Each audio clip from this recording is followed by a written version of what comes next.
Hi, my name is Luke Farrell, and today I'm going to be talking about engaging in the arts in a virtual environment. So just some background about me. I'm currently a undergraduate at Rutgers studying theater arts and history. I'm a New Jersey-based teaching artist, teaching acting, directing, technical theater. I'm also a stage director, and I started working virtually in March 2021 and continue to teach both virtually and in person. I currently have students all over the country from California to New Jersey and teach students ages 6 to 21. So two things you'll need to start up your virtual environment for your arts program is a video conferencing platform. There's tons out there. Typically, schools will use Zoom or Google Meet, accessible to educators for free, or Microsoft Teams. And a learning management system is also helpful. I used Google Classroom for mine just to keep all of your materials organized, or you can even create a website for your program. So there are both pros and cons of this virtual environment, as our educators have learned over the years. Some pros are increased accessibility to the arts. Students who may not have an arts program immediately available to them to physically attend in person could attend a virtual Zoom call all over the world.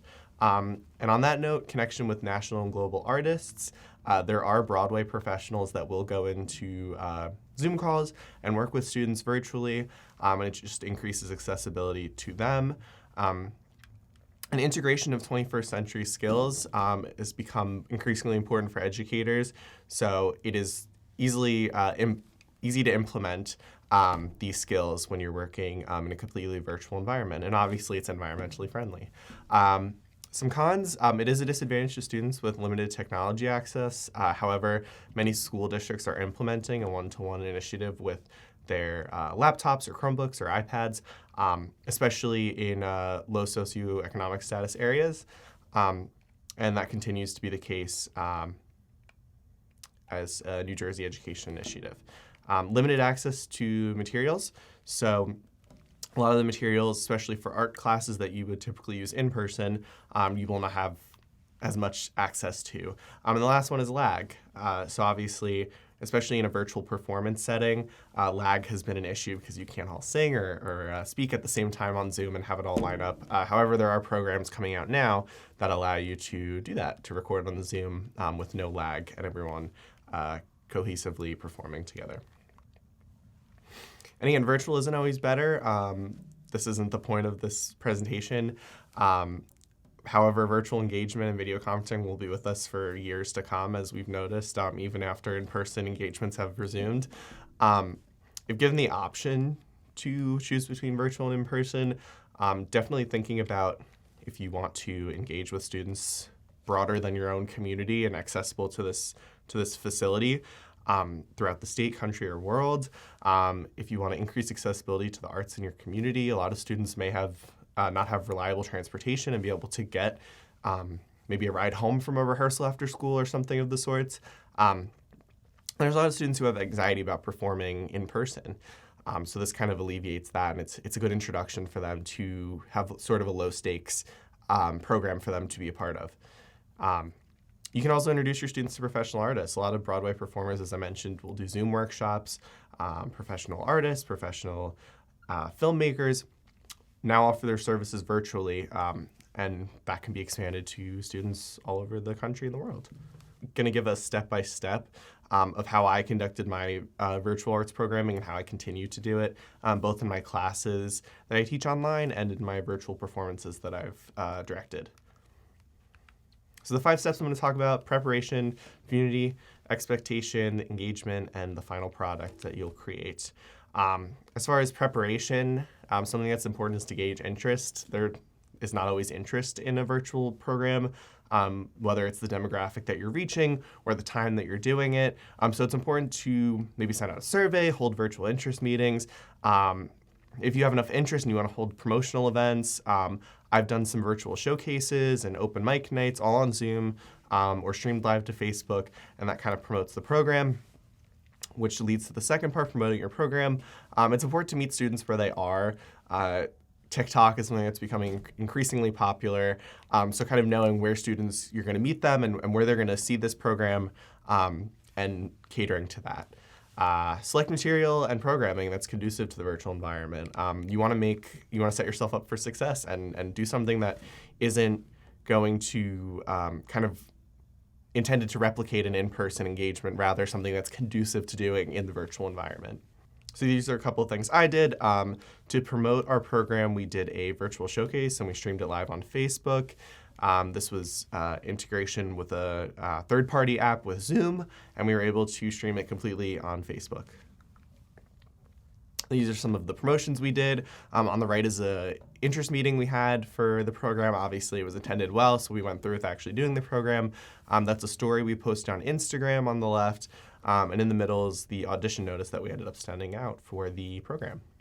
So another important step after you go through the planning process is developing a sense of community from the very start. As educators have learned throughout distance learning, it can be very isolating. But it doesn't have to be. If you implement a sense of community and do some team building exercises and engage with students as much as possible from the very start, it will make the whole process feel a lot less isolating for both the students and the educators. Some things I've done is theater games. There's a lot of theater games, both that you have in person that can be easily adaptable to the virtual environment, or specific theater games that are created for Zoom or for the virtual environment. Those are a great start, and I typically start every rehearsal with those. An open mic night, I know instead of one of our rehearsals and the first couple weeks of the process, we did an open mic night where students could just come and sing and listen to each other and get excited about the art form. Kahoot is something that students of all ages still really love, and you can cater it to either something completely, abstract like trivia or something just to get them excited, or something more catered to the subject area. And a vision board for the final product is also a good idea. If you're doing a performance, maybe pictures of costumes you'll use or pictures of props you'll use, or making a Pinterest board just to get them excited and thinking about what that final project is going to be.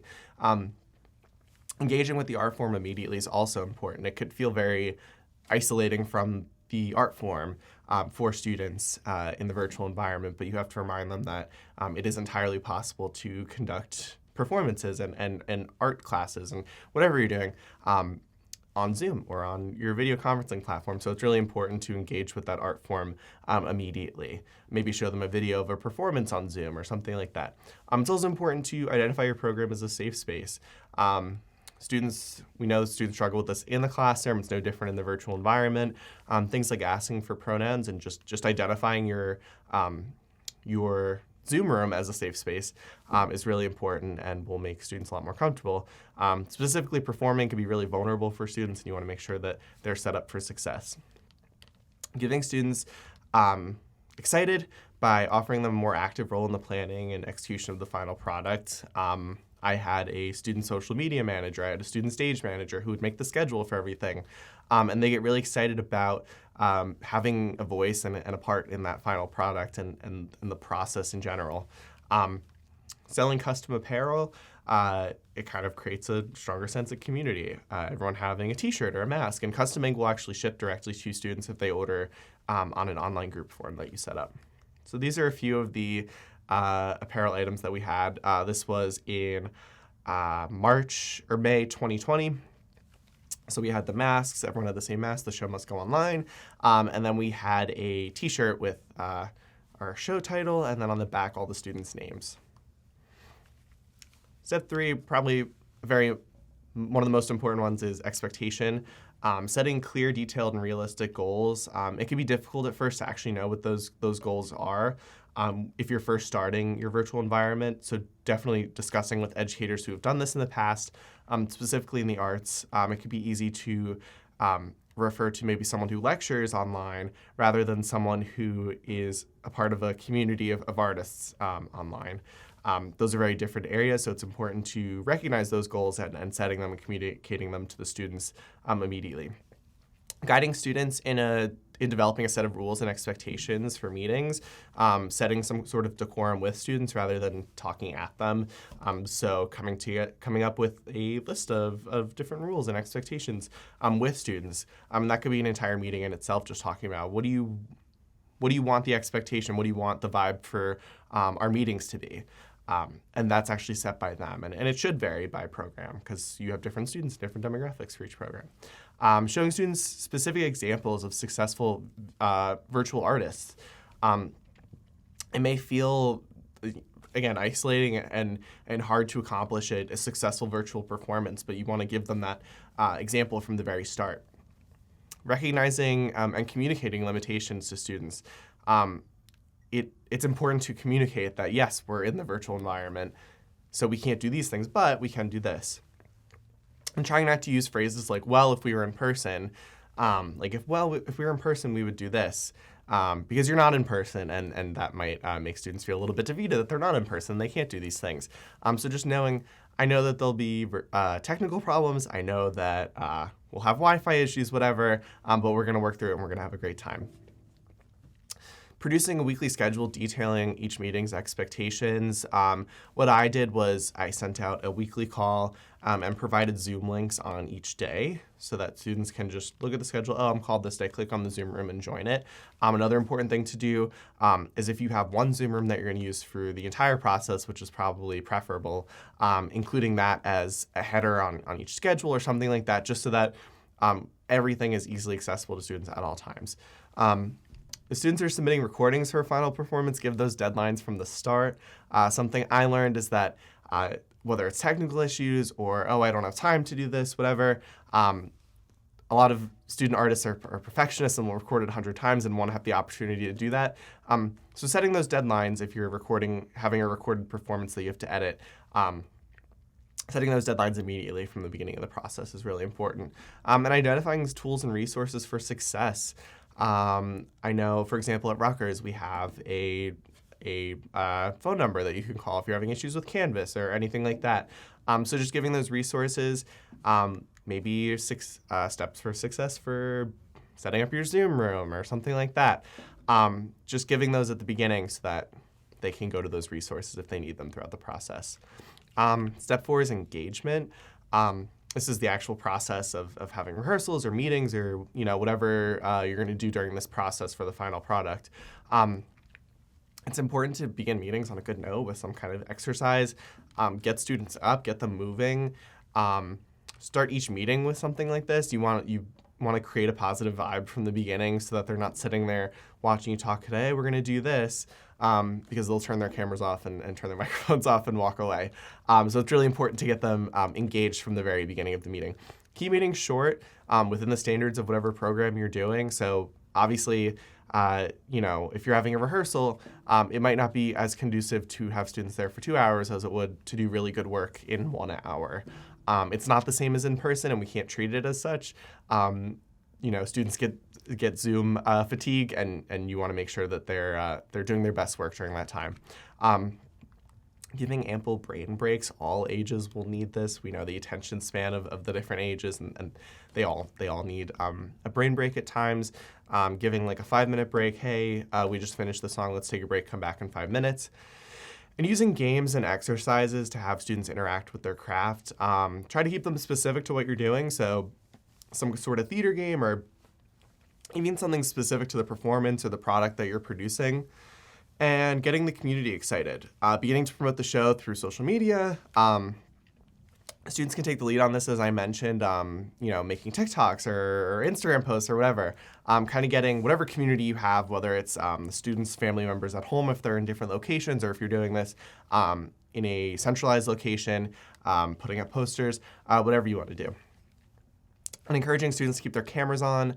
Obviously not forcing, because we know some students will have something in the background they don't want others to see or something like that. Something I like to do is come on a Zoom call with a different filter every day or a different background to keep students on their toes, and they'll do the same thing. They'll change their background to something funny. So that just kind of keeps it interesting, and honestly, it doesn't distract too much. It actually makes the whole environment more fun.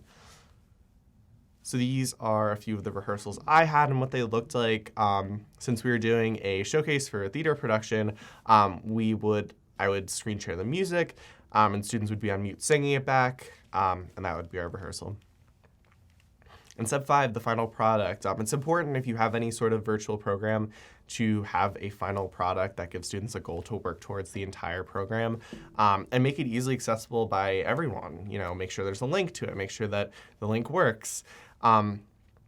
And if possible, provide access to this on multiple social media platforms. I know there's third-party apps that if you want to stream a video, which we did, we were able to stream it on Facebook, Twitter, YouTube, and I think Instagram all at the same time. So that's really important because you'll get more viewers, and it's easily accessible to all the students' families who may not have Facebook, but they have Instagram or they have YouTube.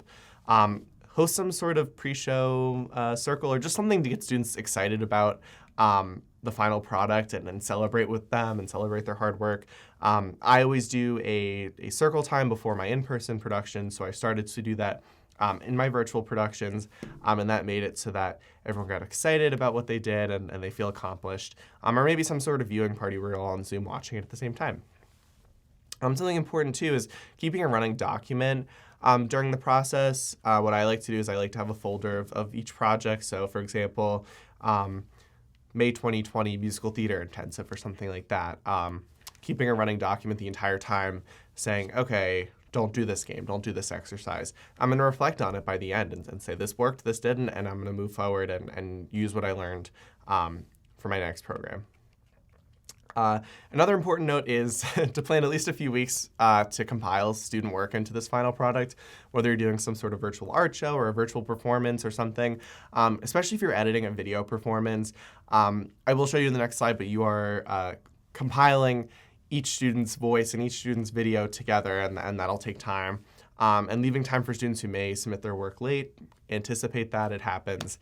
And we want to make sure all students are able to be involved in the show after the hard work they've done throughout the process. So this is an example of what we did for our final performance. This is me editing it. Had to put all the little boxes together that they've recorded and make sure the audio lines up, and that took a couple weeks. So just making sure that if you need to work on those video editing skills or if you need to hire someone, you just have ample time to do that. Quickly, I'm going to show you a video of how our virtual performance turned out.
Where everybody can see.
ladies and gentlemen.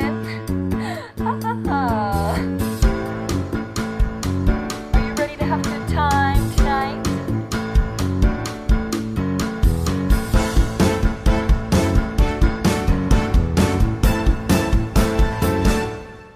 We got magic to do, just for you. We got miracle ways to play. We got hearts to form, hearts to warm, kings and things to take by storm as we go along our way. We got magic to do, just for you. We got magic to do, we got just for you. We got magic to do as we go along our way.